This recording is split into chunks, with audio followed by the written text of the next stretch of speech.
What does the seller usually pay for at closing? Stay tuned to find out now on Speaking Frankly.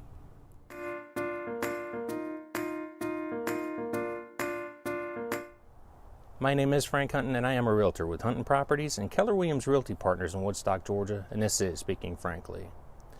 While the buyer typically pays for more line items at the closing table, the seller is going to have costs of their own that they need to be aware of.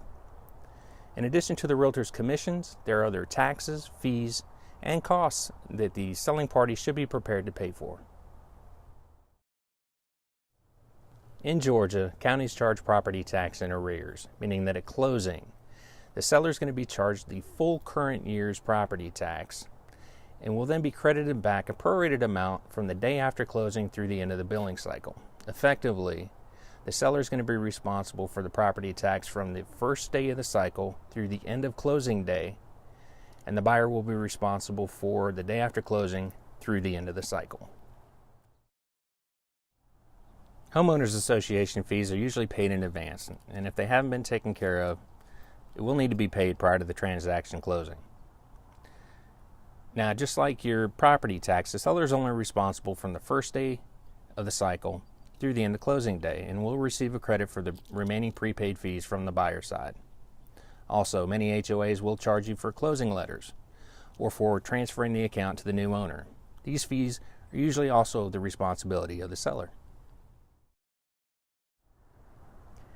Now, there may be other things that the seller is responsible for taking care of at closing, depending on where you live, how the market is, and what was negotiated in the contract. Some of these things may be closing cost assistance to the buyer, a home warranty, or pretty much anything else that the seller agrees to pay for at closing. Usually, the seller is going to have money coming back to them during the transaction. Therefore, rarely will any of these things have to be paid for out of pocket. They'll be deducted from the proceeds of the sale and paid to the appropriate party by the closing attorney. While the buyer typically pays for the bulk of the fees at closing, sellers will need to be prepared to pay a few things as well. Today's segment went over the most common of these items. A detailed estimate should be provided by your realtor early on in the process, and if you have any questions, your agent should be happy to get them answered for you. My name is Frank Hunton, and I am a realtor with Hunton Properties and Keller Williams Realty Partners in Woodstock, Georgia, and this is Speaking Frankly. If you haven't subscribed to the channel yet, why not? Please do so now. Please show us some love, give us a thumbs up below, and leave us a comment. And share this with as many people as you see appropriate. We really do appreciate your support. Thank you.